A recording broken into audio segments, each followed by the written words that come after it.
Hi folks, this is Rose from In Rose's Garden, and today we are going to work on another bookmark, but this one with one of my shepherd's hook blanks. Now these are a lot thinner, the one that we got in our Book Lovers SoftFlex kit, so they don't make such a bend in your book.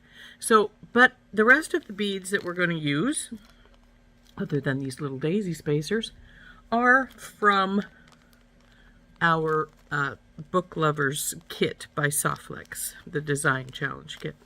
So let's turn down and I'll show you what I plan on doing with them. We've got our blank here, and I've got a piece of our SoftFlex medium metallics antique brass beading wire. We've got a couple of crimp tubes, and we've got some beads. And we've got this little book that was in the kit. I have taken my screw hole punch and punched a little hole in here. So it is going to be at the bottom of our bookmark,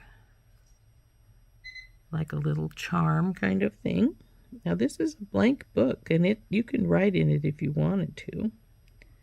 I'm just going to take it to about right there. We want to give it a little bit of movement so our little book can move if we want to. Now I don't have it big enough that it could slide over, though I could if I wanted to. But so get our crimping tube pliers, put the crimp right in the middle, squish, turn, squish, turn, squish. So there's our little book on there. So the next bead we want to put on there is one of these big purple ones.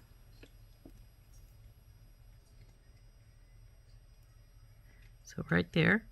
And now we have a choice. Do we want to put the lentils on now, or do we want to put them in the middle? And I think we're going to put them, well, let's see how they look in the middle. So we're going to put our flower on.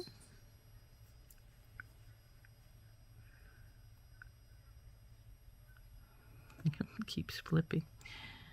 And now we'll put 3 lentils. 1. Now these are the solid lentils, not the transparent ones. 2 and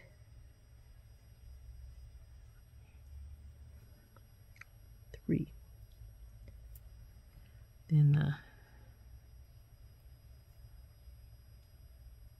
spacer, purple bead, spacer, and then the lentils again.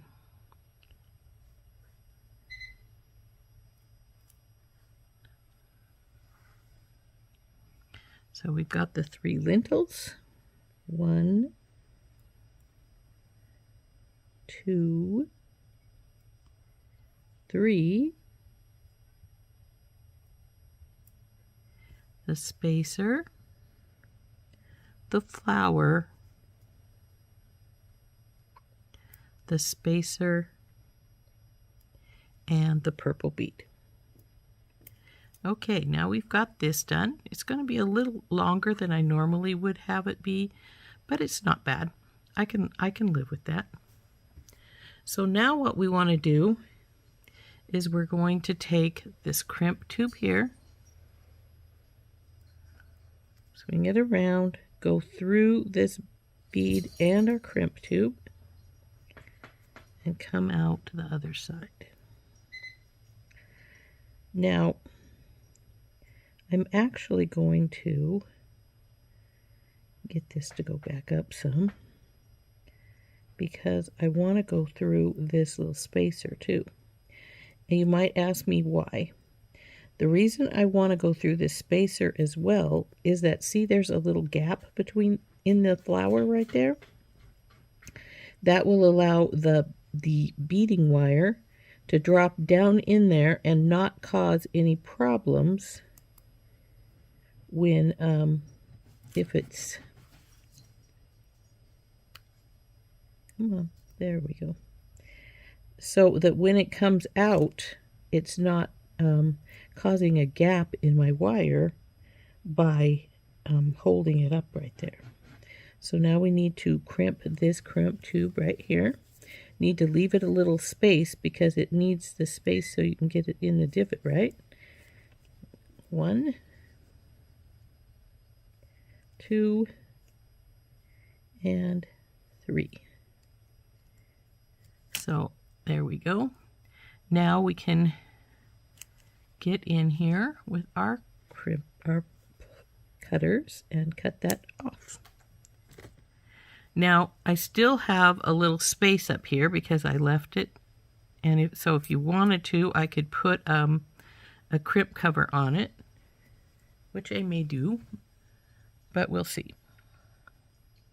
First thing we're going to do is we're going to take this jump ring, which is I found here on the side, which was so it was already open. Go through our little loop we left, and then through the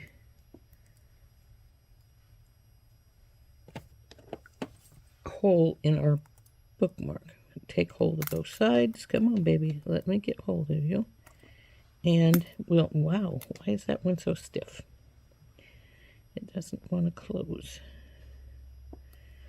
So let's see if we can get this to close up like a good jump ring should do. There we go, finally. But it's not closed all the way, so I'm going to work it a little bit till I get it closed all the way. There we go. So there we go. There's our little bookmark. Now, the question is, how much gap do we have here? Do we want to leave that big of a gap, or do we want to put a jump ring on it? We could put a jump ring on, because I'm not a jump ring, excuse me, but a bead cap or crimp cover. Duh, boy, can't decide what I'm saying these days. So we've got two sizes here, some little ones and this bigger one. And I think if we're going to put any on, we're going to have to put the big one on. So we've got that here. And it's I've already got it sitting on here. All I got to do is take hold of it. Well, I knocked it off. So we'll take hold both sides like so. Go over the crimp that's already on it and push. Now, it won't be closed perfectly. See, it's got a little open gap.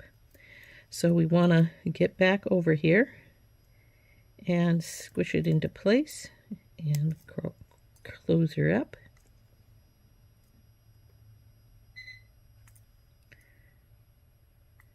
So there we go. There is our bookmark. Now this is a little longer than I normally make them. I usually only make them to about where this bead is, but I thought this little book looked cute on the end, so we did that. And you could be reading and even write yourself a little note. I should have left a little more space though if we're going to write notes in our little book. But there we go. There is our bookmark. So we made this pretty little bookmark using SoftFlex Design Challenge Kit book lovers. Other than the spacers and the blank, all the beads came from the kit, as well as that little tiny book. Isn't that cute? I really think it turned out really cute. This is Rose from In Rose's Garden, and I hope you enjoyed making this with me. We'll see you later. Bye-bye.